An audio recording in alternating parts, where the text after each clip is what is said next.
Alright, what's happening, y'all? It's your boy Rico from RicoScores, and of course, I'm coming to y'all to break down day 2 of Washington Commanders 2024 training camp. And of course, I have a lot of clips from the practice as well. You're going to see visual improvement from some of the players. Our coaching staff is really getting greatness out of guys. We got to talk about how Emmanuel Forbes is ready, y'all. We'll talk about that. We have Dave Guardi's impact on the team, why he's going to be so huge for our clock management in games. We have Brian Kerrigan coaching Jamin Davis one-on-one. Mike Sanford still looks like a day 1 starter. We even have some Fedarian Mathis improvement, and Johnny Newton is already looking explosive. We have so many things to talk about in this video. Again, you know how these videos go with these training camp breakdowns. Not only do I show you what happened in training camp with a lot of Jaden Daniels throws, a lot of the different drills that defensive linemen, linebackers, DBs are doing and things like that, but we also go position group by position group. We talk about everything the quarterbacks did, all of the running backs, tight ends, wide receivers, all the way down the defensive line, all through the defense, and even special teams updates as well. We finally have some special teams updates as far as who are the guys competing for the returning spot right now as far as punt returners go. So we have a lot to discuss in this video, but before we dive into all of that, make sure you stiff arm that like button, stiff arm the subscription button, stiff arm the bell next to that subscription button so you get notification each and every time I release an informative and opinionated video just like this one. Make sure you stay tuned for all of the content. Again, every day that we have access to practice, I will have y'all updated in hour-long videos just like this one every single time. So make sure you stay tuned for these. I'm very excited about what's about to happen here. Can't wait. We're getting into the full swing of things. Football is finally here, and I'm also working on getting some live streams going, some call-in live shows for y'all to call in. So stay tuned for those once I start scheduling those. And without further ado, let's go and dive into this video, man. Let's get it. Adam.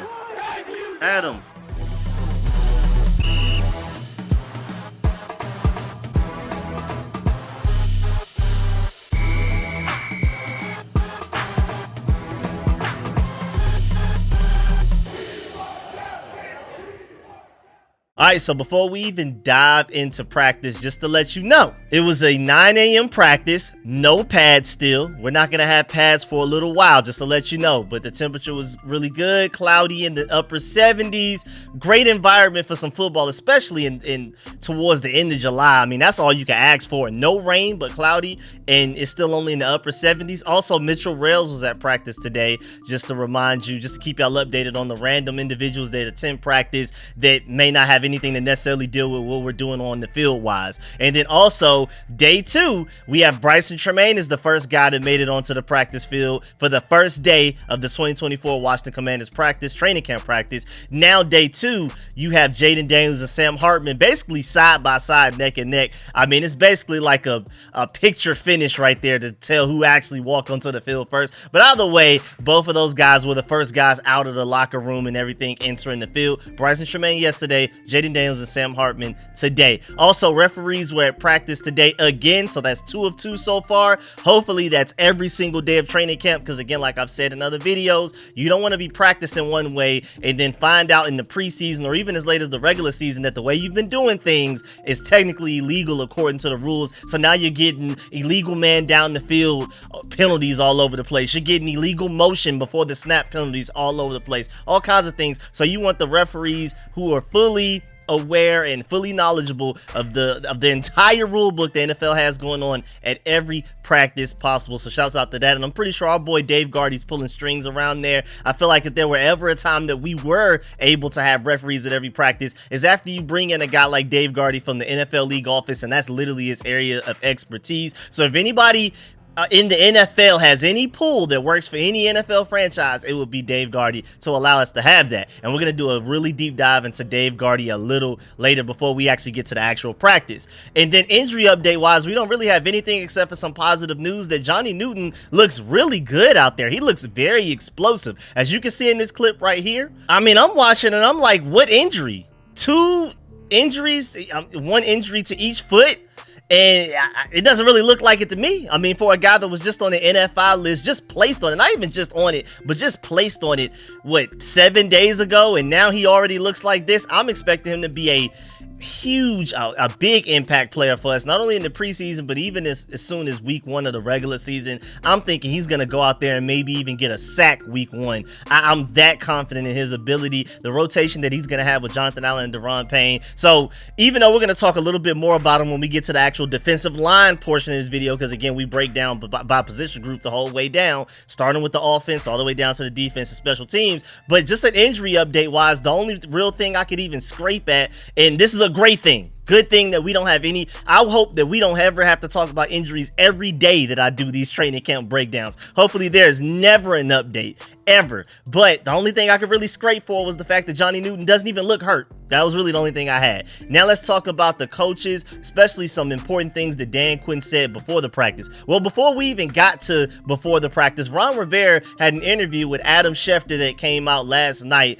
and he revealed that Dan Quinn called him to basically gain added insight on the organization and the people in it. And I know some people heard like Ron Rivera talking to Dan Quinn, and people probably overreacted and was like, oh no, don't let Ron Rivera anywhere near around this organization and Dan Quinn. But I feel like that was a smart thing to do on Dan Quinn's behalf, to kind of get to know everybody's strengths, weaknesses, personalities, and things like that from the guy that was just the head coach here. Now, don't take any of his philosophies and any of his coaching practices and decision-making skills, but just like to get a background information on everybody involved in the organization, at least especially the guys that they ended up keeping. I felt like that was a smart thing to do, I'm not gonna lie. But moving on from that, Dan Quinn even talked about what he loved seeing in day 1 of practice before the start of day 2 of practice. And he said that he loved what he saw with the energy, the focus, and the intent. Those are 3 great words to use right there. Sounds like we're off to a great start. He also wore a shirt that said work, as you can see on the screen right now. And as you can tell, like the W in work was the Washington Commanders logo. I rock with that, man. That boy Dan Quinn always on it with some interesting merch that I'm pretty sure he's just working on behind the scenes. Maybe he has a buddy that does it, a connect or something. But this is definitely not like, I don't believe this is NFL sanctioned work right here, NFL sanctioned merch. And hey man, I like the fact that he's always keeping it fresh, keeping something new, not just simply wearing a regular Commander shirt. He's always finding new ways to bring some excitement to the clothes that he's wearing. He already has a crazy shoe game, and then on top of that, he's wearing shirts like that. I'm rocking with it. And then moving on, Dan Quinn also said that they'll do more red zone work today, because yesterday, day 1 of training camp practice on July 24th, the emphasis was on red zone work. But today, day 2 of training camp practice, Thursday, July 25th, he said that they're also not only going to work on red zone, but they're also going to start to add in some clock management, working through some 2 minutes drills towards the end of the half and things like that. And then also Ben Standig asked Dan Quinn if he begins tracking the 53 at the start of camp.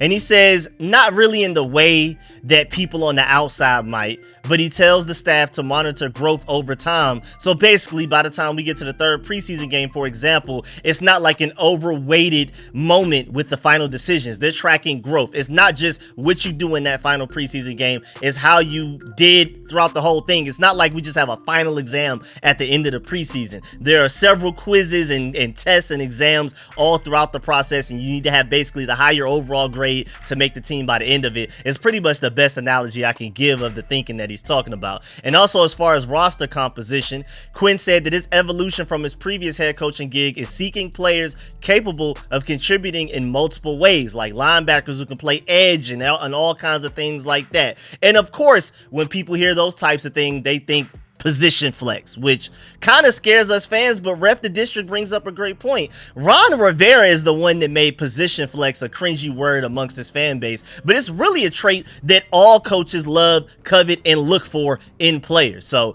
it's probably not going to go anywhere. I mean, you're probably not going to hear the word specifically position flex as much, but that's definitely something that they're looking for in their players. And luckily, this coaching staff utilizes positional flex in a better way than the previous one did. I'm very confident in that. So don't shy away from positional flex. I know the word, it's like scratching a chalkboard. I know it's like styrofoam rubbing up against each other, but Trust me, this coaching staff knows what they're doing with that positional flex. Also, Quinn said that he loved the communication on the field as practice ramped up yesterday, especially towards the end, and that a lot of that momentum carried into this practice as well. So there's a lot of communication going on. And then even outside of what Dan Quinn said, Samuel Cosme had a press conference after practice, and they asked him about the new coaching staff, and he said, quote, "I have to prove myself every day," unquote. And I love that. Terry McLaurin had a similar comment in his press conference after practice yesterday, where he said this is like a clean slate. There's no favoritism. Just because I'm Terry McLaurin does not mean I get any extra attention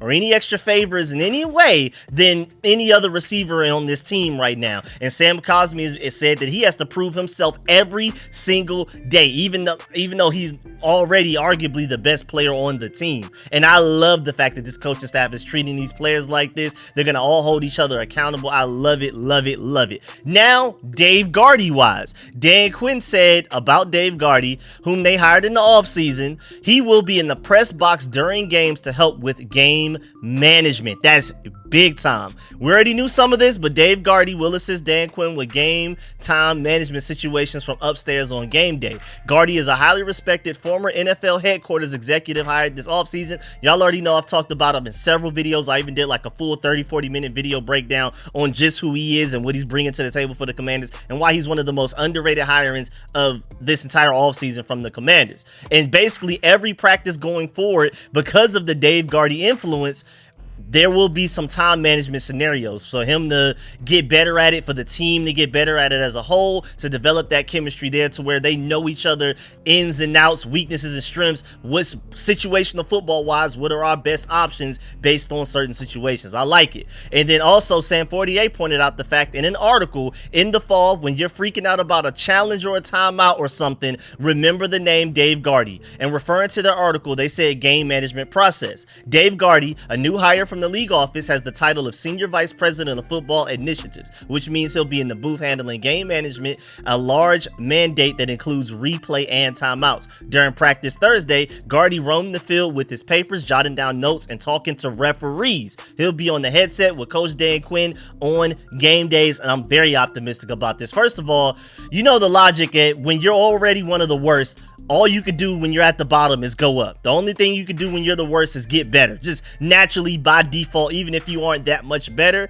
even if it isn't a vast difference, the only thing you could do when you're the worst is to get better at it. And our time management last year was some of the worst I've ever seen of being a Burgundy and Gold fan. So just naturally, by going away from Ron Rivera to a new head coach, by default, I'm assuming that the new head coach will be better. But having Dave Guardi involved, and then Dan Quinn is already extremely experienced in that area of expertise and all of that type of stuff. So I'm very optimistic about our time management and clock management and things like that not only being better just in general, because again, compared to what we've been dealing with for the last few years, it can't get worse. But even on top of that, even outside of the fact that Ron Rivera was that bad, I think this will be one of the better time management organizations in the entire NFL when it comes to on the field play.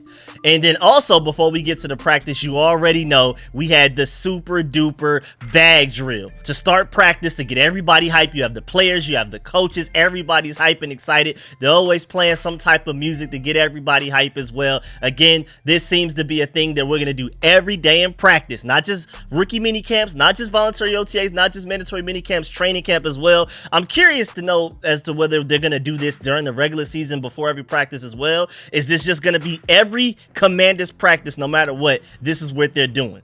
Because even like say when we have joint practices, are we going to do this at the beginning of our joint practices, and then the other team that we're joint practicing against, like the Jets or the Dolphins, are just going to be sitting there watching like what's going on? Or maybe they'll want to join in, maybe it'll influence them to want to do it as well. Who knows? I'm just curious about that. Now let's move on. Let's start with the offense first before we actually get all the way to the quarterback position, because I wanted to point this out. This is why I'm keeping it separate from each individual position group within the offense. My boy Linnell Willingham on Twitter brought up a great point. He said, won't get into specifics, but with the personnel at wide receiver and tight end, expect a lot of different groupings. They've shown shown a bunch of different looks here already. It's only day 2 of training camp. So basically, Cliff Kingsbury is going to get very creative with how he's designing this offense, how he's running this offense on game days. And it's pretty, just like how defensively we're going to be very matchup based. And, you know, one guy may get starting level minutes one week on defense, but maybe another guy will take those minutes from that guy just based on the matchup. The offense that we're going against, do they prefer to rely on their bigger tight end targets? Do they prefer to rely on their slot receivers? Do they have an elite running back group? Do we need to match defensive personnel to basically counter strike the other team's strengths and take it away from them? It seems like the offense is going to do the same thing, where we can look completely different week to week, just depending on what's the best strategy for taking advantage of what the opponent team's defense is the worst at dealing with. So maybe we feature tight ends one week, maybe not even just specifically sticking with tight ends. Maybe a guy like Ben Sinnott is in the backfield and more like a fullback or inline tight end one week, and then maybe the next week he's out wide and being used more like a receiver. Yeah, we have so much versatility again, where this is where that position flex comes in, where if used correctly, it's an advantage for a team. When used incorrectly, it's a disadvantage. There's no real middle. Either it's helping you or it's hurting you. There's no just even kill when it comes to position flex, and I feel like this team is going to use it the correct way and actually give a boost to our team because of it. And teams are not going to know how to strategize against us, because any given week when they're doing film study, they don't know what version of the Commanders they're going to get on offense nor defense. So I'm really excited about it. I trust this coaching staff to utilize positional flex the right way this time around. It's a new regime. We got to be open and give these guys the benefit of the doubt until they do no longer deserve it. And I don't believe there will ever be a situation where they don't. Now, moving on, let's get to the quarterback position. Now, of course, just another clip of Jaden Daniels and Sam Hartman. That bond right there is as strong as ever. Again, they walked out to the field first. They were the first ones onto the field, and they just look like best friends out there. Every time they're walking out to practice, even going back to voluntary OTAs and things like that, they just seem like best friends, always joking around, going out there. And I know that's not like a really important part of practice, especially since Sam Hartman is probably technically like 4th or 3rd on the quarterback depth chart. So this isn't even necessarily an important player that Jaden Daniels is bonding with necessarily right now. I mean, ideally, hopefully Jaden Daniels is the only quarterback that ever throws a single pass for the Commanders for the next 15 plus years, but you just never know. I just thought it was pretty cool that Jaden Daniels does have a growing relationship with another quarterback in the room. And then also moving on, Jaden Daniels continues to warm up with the basketball before practice. That is a very consistent thing that he's been doing the entire offseason, as you can see in this clip right here. And shouts out to @Jaden Daniels MVP for pointing out the fact that CJ Stroud, who is a lifelong friend of Jaden Daniels from their time back in the IE Southern California circuit, growing up in that area, both being elite quarterbacks and with ambitions to be in first round picks, and both of them did it, both second overall picks and things like that. So their relationship runs deep, even back during the summer, like just a couple of weeks ago or a month ago, in between that time of mandatory mini camps to where we are now in training camp. At one point in time, Jaden Daniels was out there with CJ Stroud and Bryce Young working on some quarterback things and getting some advice from CJ Stroud and things like that. But either way, back to my main point, CJ Stroud is another person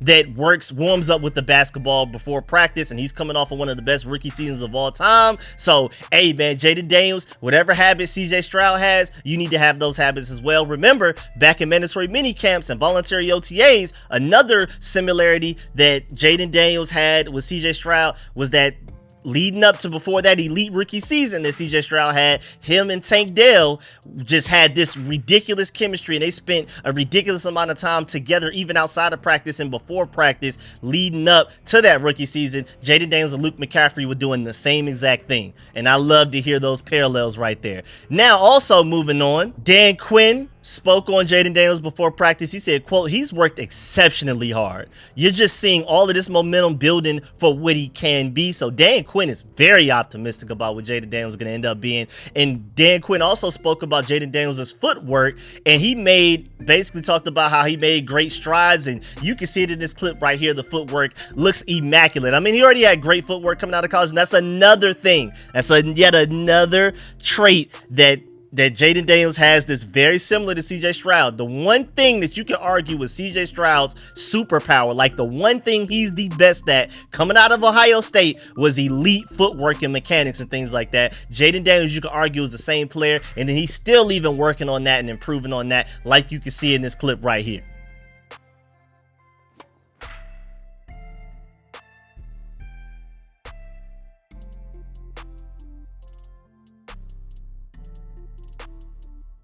And then just in case, here's another angle of it right here. Just in case you really want to get a good view of the footwork, man, he's not playing with y'all. And then moving on from that, you also have some more clips of Jaden Daniels going through his individual drills and looking pretty crisp, looking accurate. I'm loving what I'm seeing from the guy, man. Of course, it's not the regular season yet. He hasn't started an NFL game yet. But as good as you can possibly look at this point in his rookie offseason, he looks as good as you possibly can. Like he has an A+ as far as you can get at this point in the offseason. Of course, it doesn't necessarily mean anything until he gets out there in actual games, but he's killing it so far. I'm loving what I'm seeing. Speaking of killing it, look at this Jaden Daniels dot to Jahan Dotson right here, man.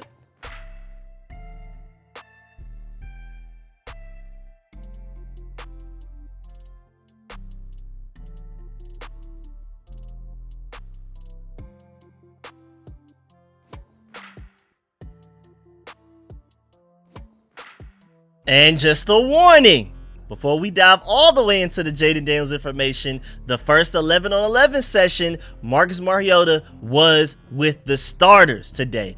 Just go ahead and put that out there, but of course, do not read it way too much into that at all. Do not think about it too hard. And shouts out to Sam48 for pointing this out as well. Jaden Daniels worked with the second team in the first 11 on 11s, non-red zone period of camp. So today was pretty much like a second string day for Jaden Daniels, just in general. And then also continuing with that, Jaden Daniels did a great job out there with the backups. Like, he looked like a starter amongst backups from what I'm hearing and even seeing from the clips that we have. Linnell even pointed out the fact that Jaden Daniels did a nice job calling out a defensive back that honestly didn't really show blitz, but then he ended up coming for a blitz. And Daniels slid the protection. The pass ended up being incomplete, but even though the result may not have been what they wanted, the process is exceptional. These are not things that rookie quarterbacks typically do. Identifying the DB that's potentially blitzing, even though it doesn't really look like he's showing it to like the normal average human being, like any one of us, if we were there at practice, we wouldn't have noticed it. And then not only to recognize that, but then pre-snap to be the guy that slides the protection. We brought in Tyler Biadasz, and we're going to talk about him later because he's getting a lot of glowing remarks from the people that have been going to the practices so far. But we brought him in as a veteran center with the purpose to be able to take a lot of those types of things off of Jaden Daniels' shoulders as a rookie quarterback, to come in and not have to worry about sliding protections, IDing potential blitzes of DBs and linebackers. Jaden Daniels is like, nah, I got that. I was already doing that at LSU. I can handle that at this level as well. This guy is extremely pro ready. Speaking of that, shouts out to Linnell again for pointing this out, because he said, stop me if you heard this before, but a beautiful fade ball from Jaden Daniels for a touchdown to Mitchell Tinsley. And that sounds like what his tape is littered with. All kinds of fade routes, deep balls to the outside shoulders. He literally did that with Brian Robinson yesterday for a touchdown.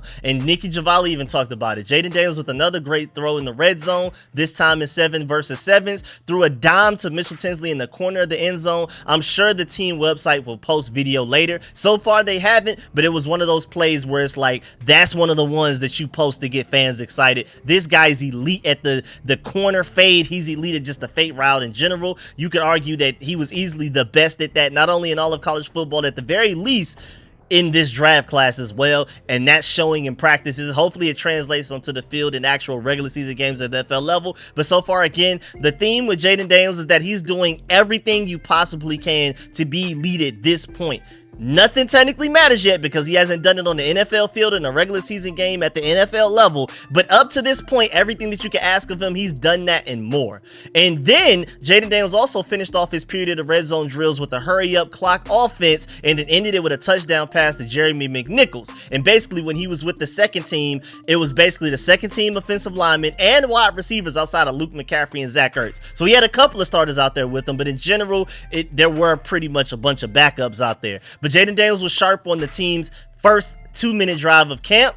And this was, again, just to emphasize, the first 2-minute drive of the entire training camp. It was a tough start, Sam48 said, including a missed deep shot to Luke McCaffrey at one point, but he bounced back and finished with a short touchdown pass to Jeremy McNichols. Zach Selby broke it down and said the Commanders ended the day with a clock management drill, and Daniels led things off with the second group. Daniels started things off with 2 incompletions, but found Robinson, Zach Ertz, and Luke McCaffrey's on passes to move the ball to within the 15-yard line, and then the drill ended with the offense hitting pay dirt as Jeremy McNichols was wide open near the right sideline. And Linnell Willingham pointed out the fact that this was nice.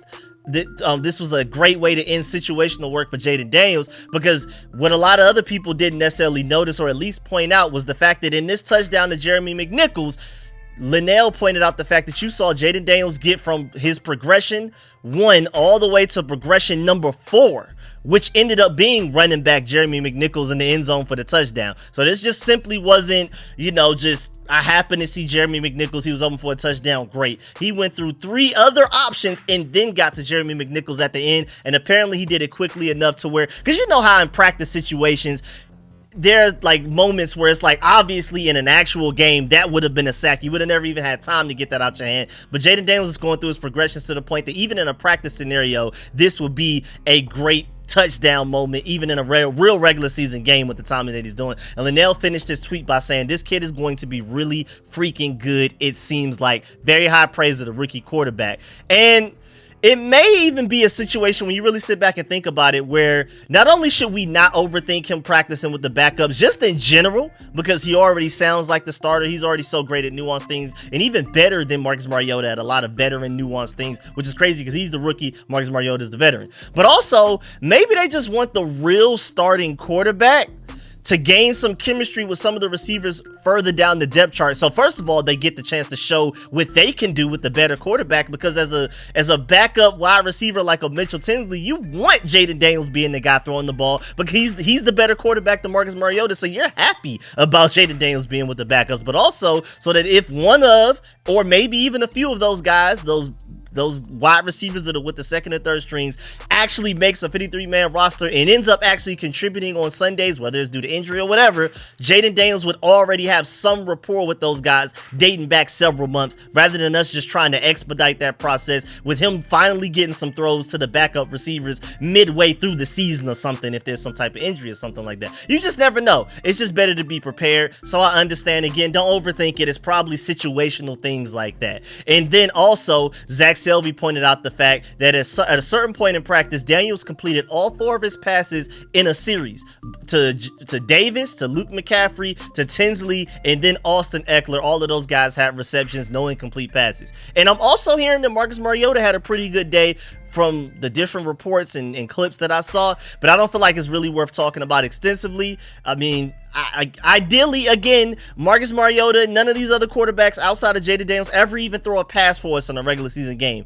Ideally, that's best case scenario. So even when Marcus Mariota does have a really good day, we're not about to sit here and talk about it forever. And then my boy Linnell Willingham also brings up another great point, as he's gone to both training camp practices so far. He tweeted, update on the quarterback competition.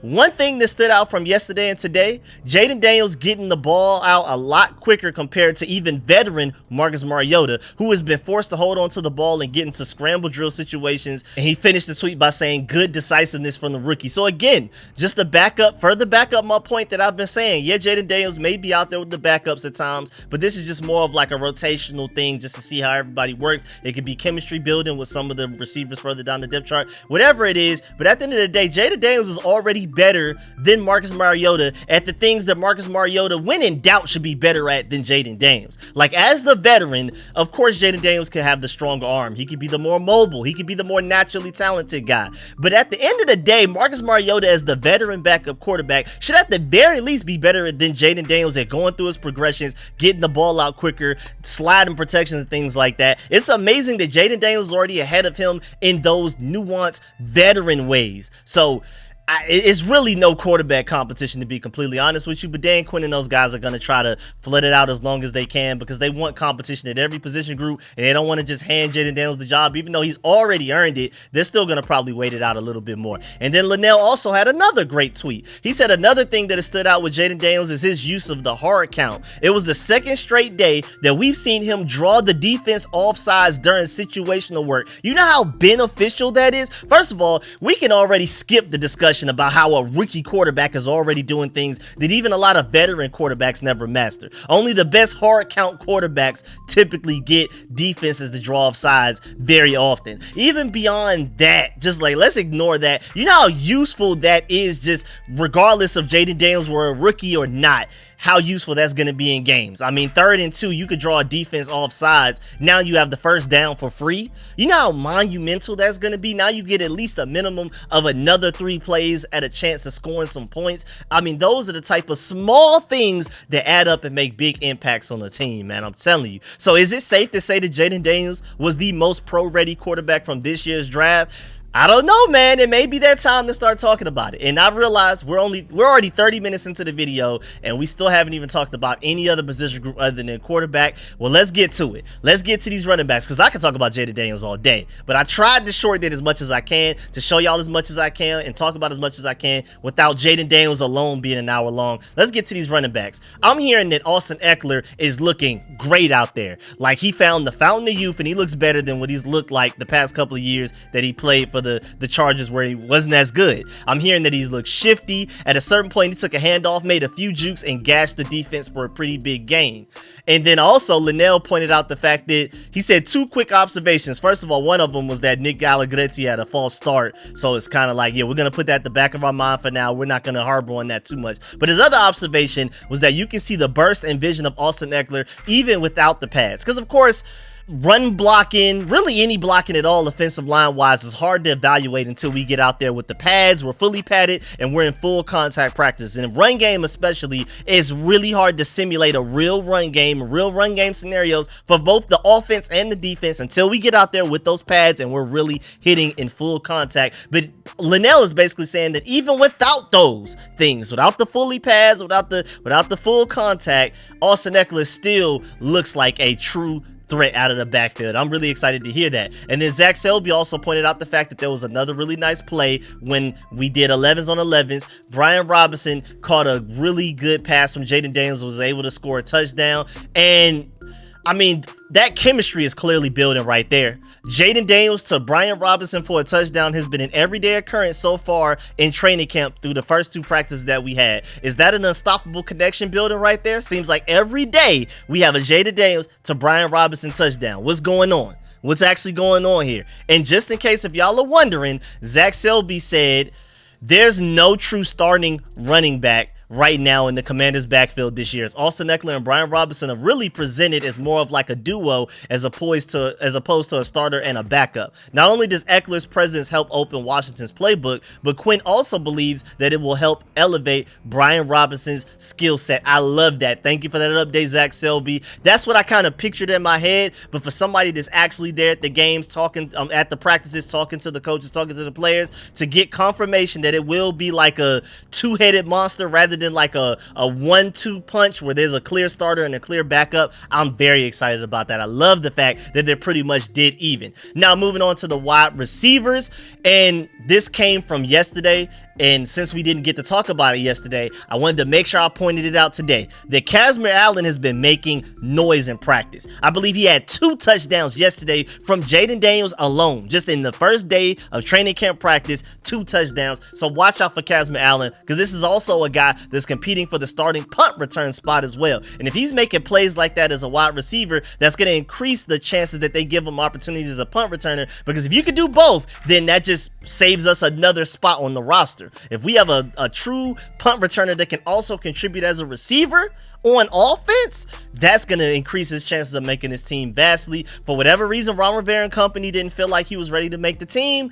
Maybe this time around, maybe it's not even a Ron Rivera thing. Maybe Kazmir Allen actually wasn't ready to make the team. It sounds like he's trying to get ready this time around. So be on the lookout. That's a name to keep in the back of your head. I know a lot of us were Kazmir Allen fans last year, especially until we ended up getting Jamison Crowder in the middle of the season to be our starting punt returner. Back before we got Jamison Crowder, our punt returner situation was not looking good. And so Kazmir Allen, I'm rooting for you yet again, another offseason. Let's see if you can break out and make the final 53 this time around. Also, here's a clip of wide receiver coach Bobby Ingram working on clean cuts and in and out breaks for the wide receivers. You have Terry McLaurin first, and then you also have Luke McCaffrey in there as well. And then Terry McLaurin wise, Dan Quinn said before practice that Terry McLaurin is a pro's pro. When he steps into the arena to compete, there's no BSing around, and that's as basically as as high of a compliment as you can get from your head coach, man. I love it. These guys really love the team that they've acquired and that they've built already. We haven't done anything on the field yet, but they're loving the beginning of the process. And we also got to talk about how Emmanuel Forbes has been going toe-to-toe with this guy in practice so far in training camp. We're definitely going to get to that, especially when we get to the defensive back part of this. But I just love the fact that this is mutually beneficial for both guys. Apparently, Emmanuel Forbes has been going literally toe-to-toe with Terry McLaurin, where one guy wins a rep, then the other guy wins the rep, and they've been going back and forth. And, of course, Terry McLaurin can make Emmanuel Forbes way better than Emmanuel Forbes can make Terry McLaurin better. But don't let that go over your head, the fact that Emmanuel Forbes can, in fact, make Terry McLaurin better. Because Terry does need a corner with an alpha male mentality to challenge him every day in practice to make him get better every single day. And Emmanuel Forbes has that personality. He didn't necessarily have that production last year, but like Benjamin St-Juste and Michael Davis, I wouldn't say necessarily they're quiet guys, but they don't have that like dog in them like an Emmanuel Forbes does, where if Emmanuel Forbes is heated up and he's going and he's not getting abused by AJ Brown, this is the type of guy that's going to talk crazy and bring the best out of his opponents, especially a guy like Terry McLaurin every day in practice. So the better that Emmanuel Forbes is, the better Terry McLaurin is going to be, and especially vice versa, which we'll talk about a little bit and when we get to the defensive backs part of this video. And then also shouts out to Terry McLaurin because he's not playing. He was talking all offseason, said it several different moments over the course of a couple of months that he really wants to focus on improving his yards after catch this season, and you can already see him working on that in drills right now, to where other receivers may be doing the same drills, but they may not be finishing as strong as he is. He's really working on the yards after catch aspect of his game, which is going to make him an unstoppable receiver, as you can see in this clip right here. And then on top of that, Terry is even taking time out of his day in his practice time to help Luke McCaffrey with his development. Let's go ahead and fast track that, man. Let's go ahead and get that going as soon as possible, man. The quicker Luke McCaffrey can be ready to go out there and ball out, the better our offense will be, the better Jaden Daniels will be, the better Cliff Kingsbury will be, the better even Terry McLaurin will be, because he'll get less attention from defenses if Luke McCaffrey's out there looking like what Puka Nacua looked like last year, which a lot of his comps were basically a more athletic, faster, more explosive Puka Nacua coming out of college before we even drafted him. And also, look at this clip here where Luke McCaffrey did a great job of adjusting to a bad ball that was thrown behind him. Great adjustment here. I hope this was not Jaden Daniels throwing it. I'm assuming that it was one of them other quarterbacks. Then tight end wise, you have this nice one-handed catch from Zach Ertz right here. The only problem is, apparently he was out of bounds with this catch, and maybe like when he was in his prime, his more youthful days, maybe he's able to catch that inbounds, but still a very impressive one-handed catch here. So I'm still excited about Zach Ertz and what he's going to bring to this team.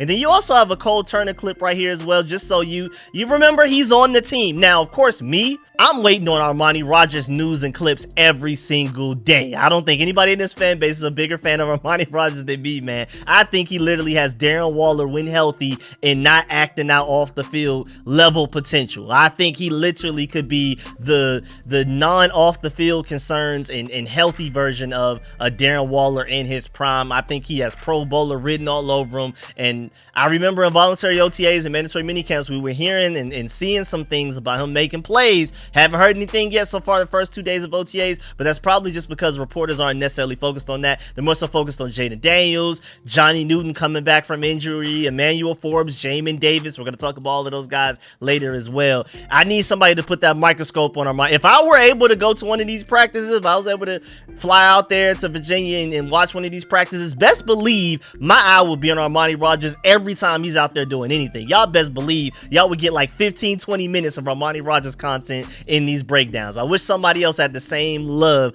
that I have for Armani Rogers' potential out there out of all of the media members, but everybody's doing a great job, so I'm not complaining. But man, I wish I could get some Armani Rogers love and attention. Now let's get to offensive line. We have some interesting things. First of all, you have Dan Quinn personally watching the offensive line work day 2 of training camp. I mean, right there with them, micromanaging what's going on here, because we're going to need y'all to be right for this offense and this whole entire team to work smoothly. Yeah, Jaden Daniels looks like he's ahead of his time. He looks like he's already a seasoned veteran. It's not going to matter if the offensive line can't protect him. So thank you, Dan Quinn, for making sure we're on that above all else. This offensive line is probably one of our biggest concerns, arguably weaknesses of the team right now, and is also imperative for the offensive line to be great for probably the most important play, not even probably, the most important important player on your team in Jaden Daniels to succeed. You invest all of that time and draft capital into him and things like that. If the offensive line can't work, he can't work. So the offensive line is the most important focus of this entire offseason, I would argue. And Dan Quinn even addressed the media ahead of day 2 before practice. He talked about the offensive line. He said that there will be different combinations of players to find the best winning group.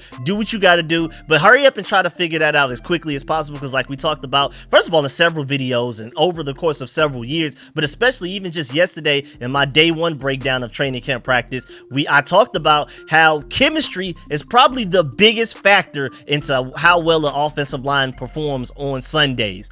I mean, like I said, for an example, you can bring in 5 all-pros in free agency from 5 different teams, and they may even go out there and struggle a little bit in week 1 of a regular season. You could have 5 Hall of Famers on your offensive line, but if they have no chemistry, if you just ask them to go out there the day after you sign them and go and block against really good defensive lines, they're going to struggle. A lot of it has to deal with chemistry and communication and all of that type of stuff. So my point is, yeah, we do need to find different combinations of offensive linemen to see what works best, but can you get that going as quickly as possible, please? We need to find that perfect balance, because boy, you don't want to send those guys out there week 1 of the regular season and they don't have that chemistry down, because it doesn't matter how talented they are. The chemistry is not down, none of it's going to matter. And again, if the offensive line doesn't perform well, nothing else is going to matter on this team, because when Jaden Daniels can't do his job, Cliff Kingsbury can't do his job, and the offense can't score points. And it doesn't matter how great the defense is, the offense can't score points. So the offensive line, it all starts with you.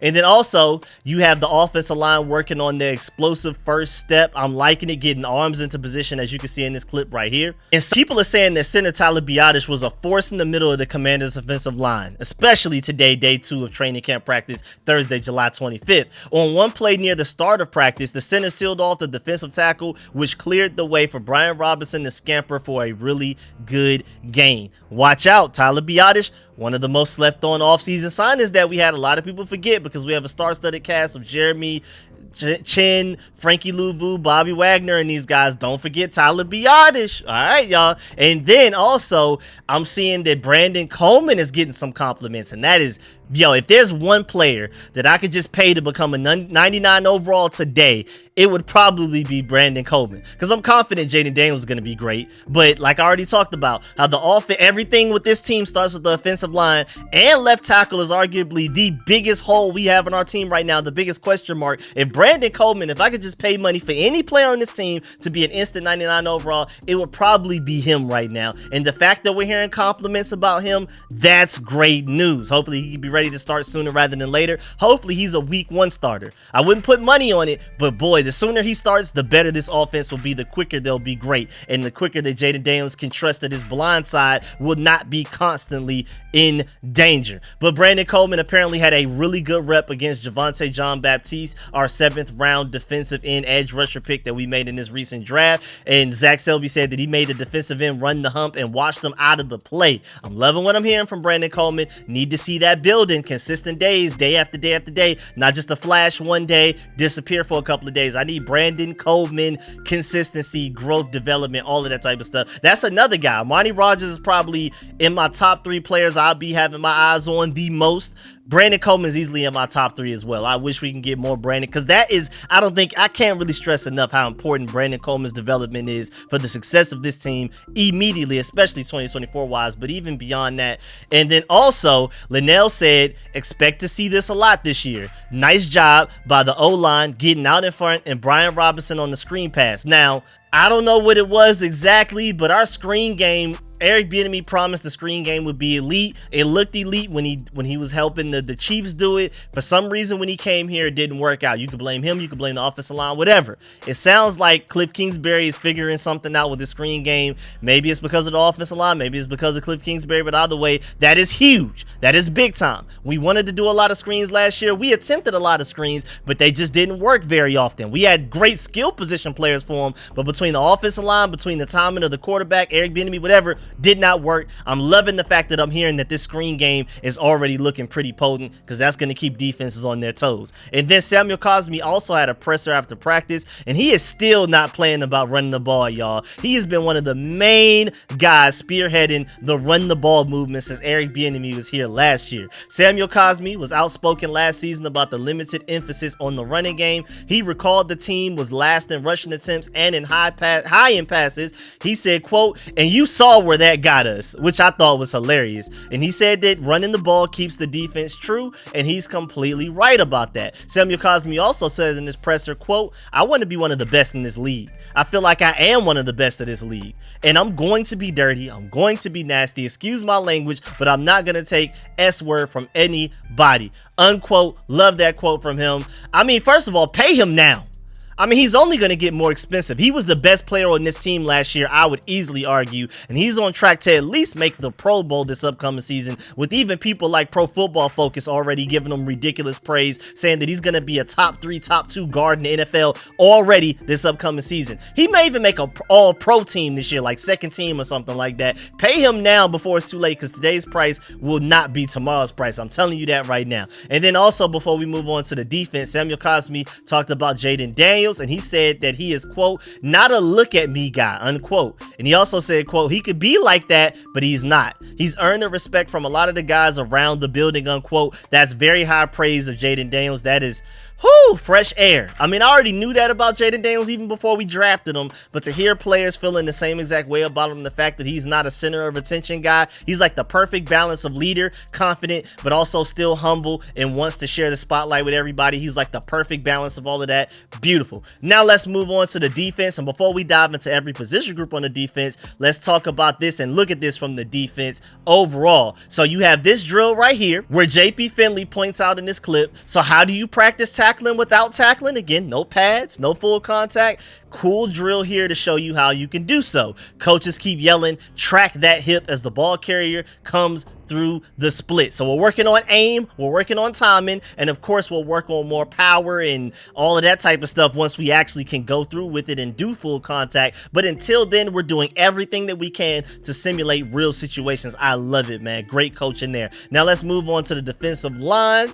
And let's start with Jamin Davis, because yes, he's a part of the defensive line, not the linebackers. We're going to get there. But Dan Quinn said that Jamin Davis has the speed and size necessary for a great pass rush outside linebacker edge rusher, but it's not something that he'll learn in a few days, especially until we get the pads on. He said, quote, we'll keep working on it, unquote. And then he also said that Jaden Daniels continues to work in rotation in the third downs and 2-minute situations as an edge rusher, so they're trying to get him as many opportunities there as possible. And Dan Quinn also went on to say that Ryan Kerrigan, the Commanders' all-time sack leader, and now their assistant linebackers coach / pass rush specialist, he got Jamin Davis doing these, looking like It Man basically, has been integral in Jamin Davis's development as the end of line rusher this offseason. So Ryan Kerrigan and Jamin Davis have had a lot of one-on-one time.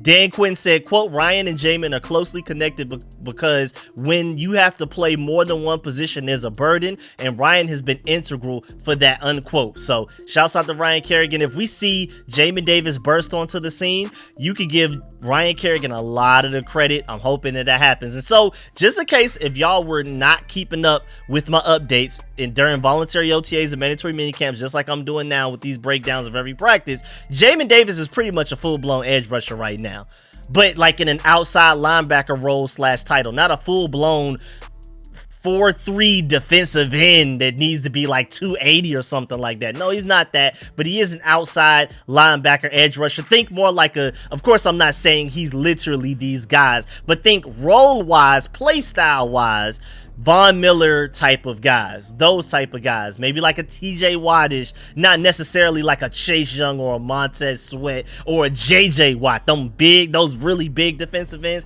We're talking about 3-4 outside linebackers. You have 5 defensive linemen down. You have a guy coming out from like the wide 9 position. That's what he's pretty much gonna be. So yeah, he may still cover a little bit, but he's going to be moving forward way more than he's moving side to side or backwards in coverage. I mean, of course, he'll still do a little bit of that.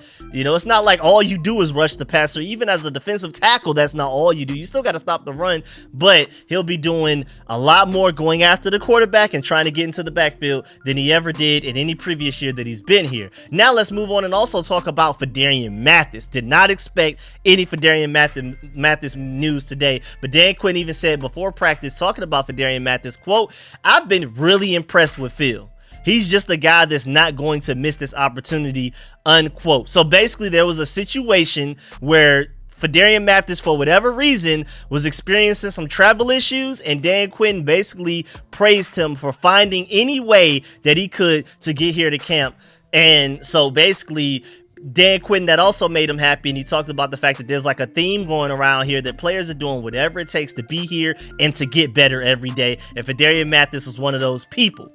And I also love the coaching in this upcoming clip that I'm gonna show you, because we know on paper that our coaching staff is vastly improved compared to 2023 to what we have going on in 2024. But it's not only at the top. We're not just talking head coach, offensive coordinator, defensive coordinator. We're also talking about positional coaches as well. And in this upcoming clip, this is a great example of that. So in this clip, as you can see, this is a teaching moment of the defensive line. In between these two reps from John Ridgway, defensive line coach Daryl Tapp showed him a technique with his hand placement, and then assistant defensive lines coach Sharif Floyd adjusted his feet, and then you saw the difference immediately from snap 1 to snap 2.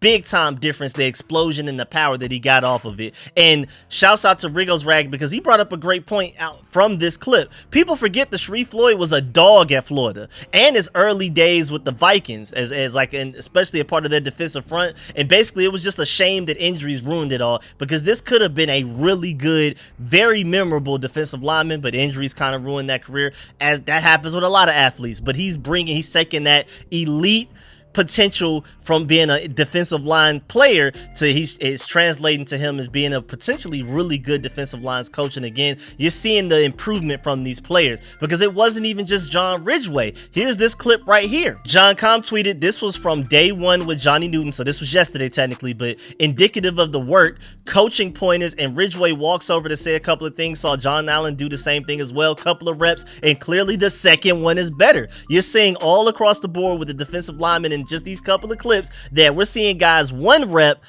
get a couple of coaching pointers, and then the next rep do it way better. I'm super excited about that, man. That is visual evidence of improvement and development. And even beyond that, they are working on some interesting drills that continue the theme of fully working on and developing even the most minute details of the sport. Like this scoop drill right here for the defensive line that they're doing in this clip. You have a scoop and score from Dorrance Armstrong basically in this clip, but they're trying to even work on little things, like if the ball is bouncing around, you got to hurry up and catch it to make sure you get that turnover, because you know defensive linemen seem to be the worst guys at catching potential turnovers, whether it be interceptions or fumbles. They're just terrible at it. They always try to scoop it and keep running for the touchdown because their eyes get big and they end up always missing, and then the offense ends up getting the ball back, and as we just basically wasted a big opportunity. The Commanders are like, nope, we're not doing that here, so let's go ahead and work on that in drills. And then also I wanted to point out the fact that Nikki Javala posted an article in Washington Post and basically talked about how John Ridgway dropped 20 pounds this offseason, y'all. He started eating better and walking on the treadmill.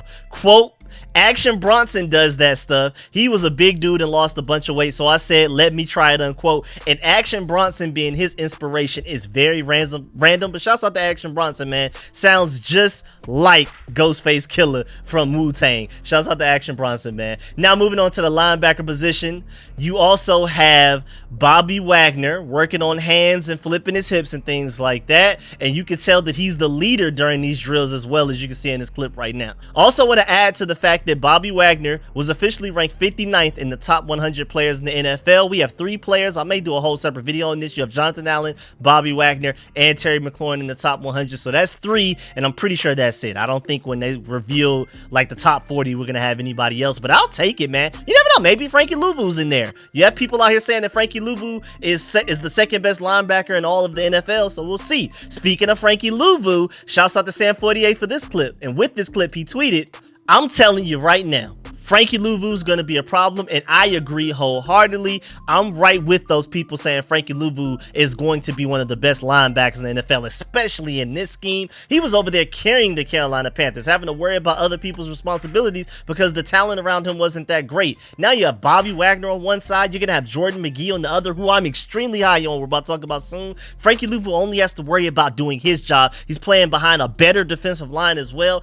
Oh man, I can't even imagine how elite he's going to be, man. Second best linebacker in NFL, I can get with that. Now speaking of Jordan McGee, Scott Abraham tweeted, keep your eye on Commander rookie linebacker Jordan McGee. He has all of the physical tools and the right mindset. Jordan said, quote, I'm a dog, man. I come out and give 100% effort every day. Temple tough, get out of the mud every day, unquote. I'm right with him. I'm very optimistic about Jordan McGee's potential on this team, and it's not just me. JP Finley pointed out the fact that it looks like I'm not the only person impressed by Commanders rookie linebacker Jordan McGee so far in training camps. Frankie Louvu also said, quote, he's picking it up real quick. He's coming a long way real quick for a rookie, taking everything as early as it is in camp right now, unquote. So basically even Frankie Louvu was like, wait a minute, this rookie is not playing, y'all. This rookie is looking a little bit better than he's supposed to at this point in his rookie offseason. So watch out for him. And then you also have this clip right here where the Commanders linebacker are working on some more drills and things like that. Again, you can tell that they're working on some engagement things with the offensive line. We're trying to make sure we can disengage and make plays against the run at the line of scrimmage, behind the line of scrimmage, rather than 5 yards down the field like David Mayo and Cody Barton were constantly doing. And then the defensive backs wise, and along with the receivers, all of the defensive backs were working on a pretty creative hands drill together, working on their catching ability. Again, receivers and defensive backs together. And I love this, man. Let's get these hands going. I mean, Joe Witt Jr. and Dan Quinn did not orchestrate the best turnover defense in the NFL for the last 3 years running for no reason. It wasn't by luck. It was by certain practice techniques and strategies like this, making sure that the receivers and the DBs all together are working on the same exact drills. We need our DBs to be able to catch as well as our wide receivers, and I love that mentality. Now let's talk about some Emmanuel Forbes, man, because I know a lot of people jumped off the Emmanuel Forbes bandwagon. I was not one of them, and it sounds like it's starting to pay off. Now, I'm not about to hype him up and act like he can go out there and shut down AJ Brown, but we're hearing some great things. First of all the way back on June 14th, and I was thinking about doing a video on it, but I just never had the time. But June 14th, John Com talked about Emmanuel Forbes adding weight and feeling stronger. And I was like, man, sure. Like, even as a guy that still believes Emmanuel Forbes has some talent to go out there and be a really good corner for us, especially in this Dan Quinn and Joe Witt Jr. system, and with Jason Simmons coming from the Raiders with his proven track record of defensive back development, coming over here to be our defensive passing game coordinator and working closely with Emmanuel Forbes one-on-one. We're going to talk about that soon as well. I'm very big on Emmanuel Forbes' potential to actually even live up to his first round pick. I really am. But getting bigger and feeling stronger, I was like, yeah, I gotta see it before I believe it. We were seeing all of those pictures of him looking extra skinny, looking like the high schooler next to the high schooler and things like that. But apparently Forbes has been working on his footwork and playing more physical with receivers during practices going all the way back to June 14th. But then even recently, as of yesterday, Emmanuel Forbes, somebody pointed out this picture, as you can see on the screen right now, that he is apparently bulked up a little bit. Now, he's still crazy skinny in this picture, but it's nowhere near as skinny as he was in those other pictures we were seeing. So now at training camp, you can tell that at least he's working towards the getting bigger and getting stronger. It may not be a huge difference, but there is a noticeable difference. You're lying if you're acting like you still don't see that he at least got a little bit of weight on him, because he was looking like a starving child at first. Now he looks like, you know, just a really skinny corner, but not to the point that it's like, is this guy okay? And it was also reported a few weeks ago that Forbes was working on gaining more weight and mass and emphasizing playing more physical against receivers. And then you even had Scout D NFL on Twitter quote tweeting that, and in the reply saying, breakout incoming, much better fit in Quinn's system versus Rivera's system. And I just want to really point out the fact that this is not a Commanders fan, a Commanders supporter, a Commanders writer, media member, nothing. This is just a pure neutral analyst that all he does is really just scout the draft. He's just a college scout and projection towards the NFL type of guy. Really the area of expertise that I consider myself in. One of my favorite parts of the whole sport. That's, again, I just want to really emphasize this is a neutral party. This is not an Emmanuel Forbes fan. This is not a Commanders fan. This is not a Mississippi State fan, or none of that. This is a guy that just recognizes when a player is destined to be way better in their sophomore season than their freshman season, just off of the fact of the difference in scheme alone. So I'm really excited about that. Like I've been saying for months now, Dan Quinn and Joe Wood Jr.'s scheme is going to get a lot out of them, because Trevon Diggs and DaRon Bland aren't elite or even necessarily really good cover corners where they can cover a receiver for 5+ seconds, like a Stephon Gilmore or a Patrick Surtain or my boy Tyson Campbell, who just got big money from the Jaguars. That's that UGA stuff right there. I don't know if y'all know, but he just made the most money from a corner ever in NFL history to never make a Pro Bowl. Pro Bowl loading, just to let you know. But either way, my point is, Trevon Diggs and DaRon Bland were never great cover corners. They're great risk takers. They're great interception hunters. That's the role that Emmanuel Forbes will potentially play in this team. That's the scheme that's being brought over here for him to basically live into the shoes, fall into the shoes that Trevon Diggs and DaRon Bland had with the Cowboys. I wouldn't be surprised to see those guys regress quite a bit now that the scheme has left them, and Emmanuel Forbes to improve quite a bit because he's gained the scheme that they left. I mean, Dan Quinn and Joe Wood Jr. are basically the equivalent of the the Space Jam superpowers that they transferred through the ball. Basically, Emmanuel Forbes is taking the powers from Trevon Diggs and DaRon Bland because of the scheme alone. And then Emmanuel Forbes even talked about how he gained weight, and he said that he worked out a lot and ate a lot over the summer. He said the dish that helped him begin to bulk up the most was steak and rice. So he's not playing with y'all, man. This guy actually has definition in his arms at the very least that you can see. This guy really did work on getting a little bit bigger. He's still skinny. I'm not saying he's not skinny, but he's definitely nowhere near as skinny as he used to be. And I completely agree with my boy Ken Johannesson at Burgundy Burner on Twitter when he said Forbes ran a 4.35 40 at the combine, but he needs to add bulk to his frame, and if it slows him down to a 4.4, then so be it. I completely agree. We can give up a little bit of that speed for you to get bigger. Keep getting bigger. I like the progress. I'm not exactly sure if you're big enough yet, but keep staying on the track that you are. Shouts out to my boy Linnell again, because he brought up the fact that he had an eagle eye on the ground during Washington's first training camp practice, and he spotted Forbes staying behind after the session to do some one-on-one drills with defensive backs coach Jason Simmons. This guy is working one-on-one with Emmanuel Forbes outside of practice time, y'all. Practice over, Emmanuel Forbes is like, please, I know you're ready to go back home with your family or do whatever you need to do, but can you just give me some one-on-one work so you can develop me again? This guy, Jason Simmons, has a really good track record of developing DBs back with the Raiders and things like that, and now he's bringing that expertise and attention here to Emmanuel Forbes for the Commanders. Shouts out to Emmanuel Forbes for even reaching out to him to just stay after practice with him, like, please just help me out. And I love the fact that they're going over all of these small details. If you wanted to see the clip, here it is right now.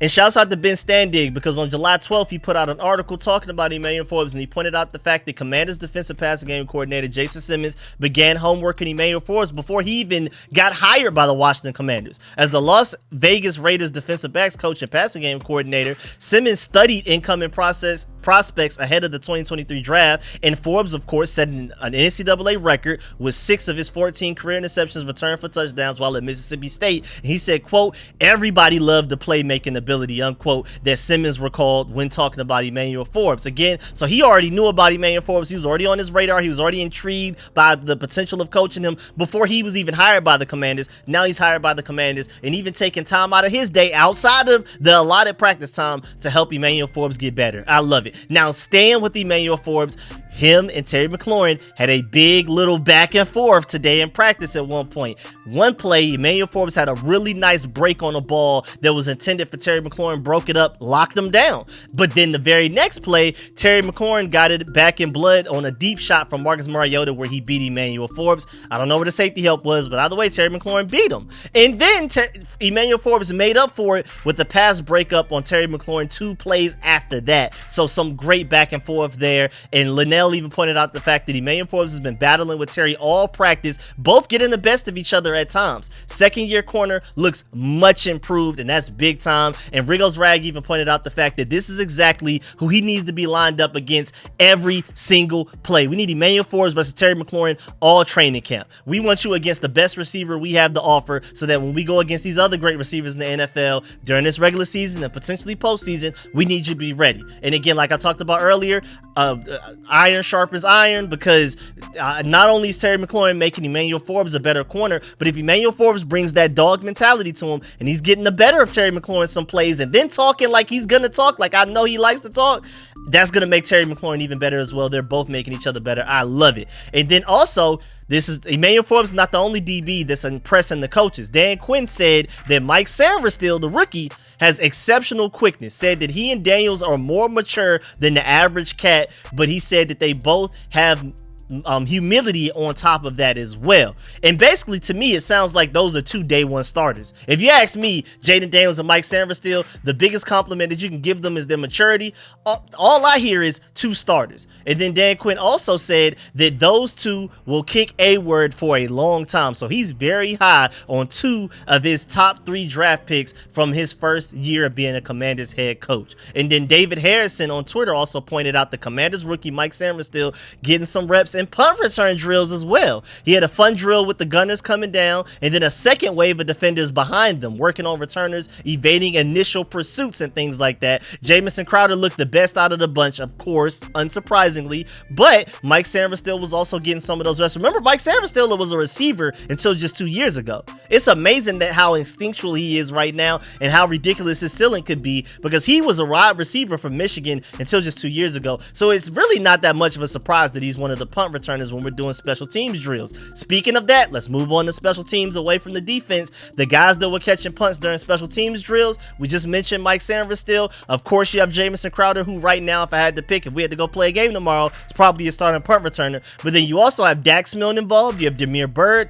You have Casimir Allen, who we talked about earlier, who's really impressing. He had 2 touchdowns in practice yesterday, so he's catching the coach's attention. And those 2 touchdowns came from Jaden Daniels, your franchise quarterback. And if that's a chemistry that's building right there, they may start to side with Casimir Allen just off of that chemistry that he's building with Jaden Daniels, the franchise quarterback. Then you also have Jahan Dotson, not surprising. The only reason you don't want Jahan Dotson returning punts is because you don't want him to get hurt returning punts while he's one of your best receivers. But as a punt returner, his shiftiness is elite. And then also, Emmanuel Forbes is continuing to get work as one of the punt returners in practice. We'll see if that actually becomes anything. But as he becomes a better corner, I'm pretty sure that they're going to stop asking him to even do that. But we'll see.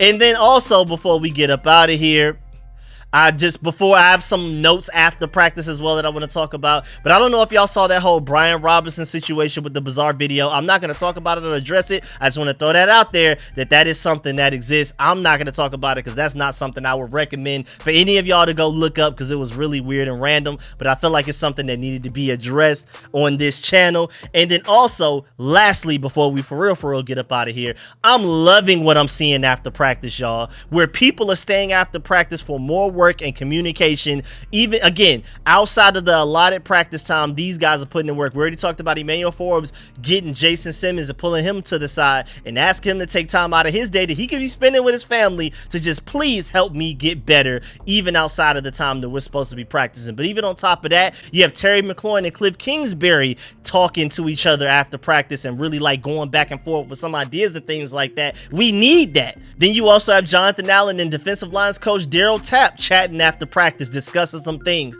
Let's get this, let's work on this, all of those type of things. That's big time as well. And then even backup quarterback, rookie quarterback Sam Hartman, a drafted free agent, long after practice is over, was running a mock 2-minute drill. I guess he felt like he didn't get enough of the 2-minute drill situational scenario snaps, and he wants to keep up with Jaden Daniels. So he made sure that he had rookie tight ends Ben Sinnott and Colson Yonkov staying after with him as well. And all 3 of those guys being rookies and 2 of them being undrafted free agents are doing the best that they can to improve and try to increase their chances of making this roster and even having an impact on this team. So I love that as well. But yeah, man, that's the end of this video. Please get in the comment section. Let me know how you feel about everything discussed in this video. Please stiff on that like button, stiff on the subscription button, stiff on the bell next to that subscription button so you get notification each and every time I release an informative and opinionated video just like this one. Make sure you stay tuned for all of the content. I promise y'all, I got y'all covered for every single training camp practice that we have access to. If they're uploading any clips, if they're tweeting about what's going on in practice, if they're writing articles about anything that's going on in practice,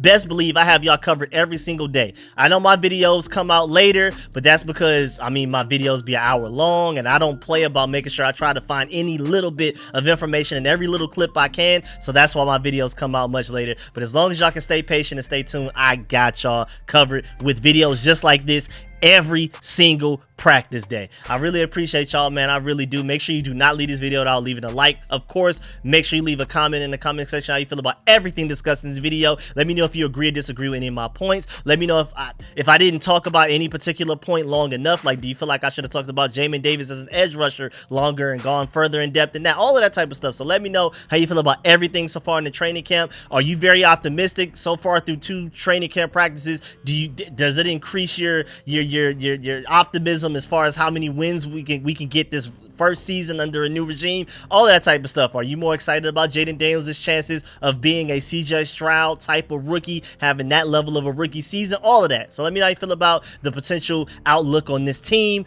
everything that was discussed in this video as well. And I'm gonna catch y'all later. Appreciate y'all. I'm out.